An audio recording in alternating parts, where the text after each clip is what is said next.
بسم اللہ الرحمن الرحیم۔ السلام علیکم دوستو۔ ایک شخص نے بڑے بازار میں امام ابو حنیفہ رحمۃ اللہ علیہ کی شان میں گستاخی کی اور گالیاں دی۔ حضرت امام اعظم رحمۃ اللہ علیہ نے غصہ کو ضبط فرمایا اور اس کو کچھ نہیں کہا۔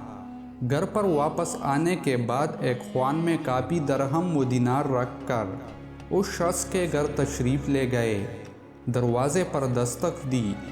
وہ شخص باہر آیا تو اشرفیوں کا یہ خوان اس کے سامنے یہ کہتے ہوئے پیش فرمایا کہ آج تم نے مجھ پر بڑا احسان کیا، اپنی نیکیاں مجھے دے دی۔ میں اس احسان کا بدلہ ادا کرنے کے لیے یہ تحفہ پیش کر رہا ہوں۔ امام صاحب کے اس معاملے کا اس کے قلب پر اثر ہونا ہی تھا۔ آئندہ کو اس بری خصلت سے ہمیشہ کے لیے تائب ہو گیا۔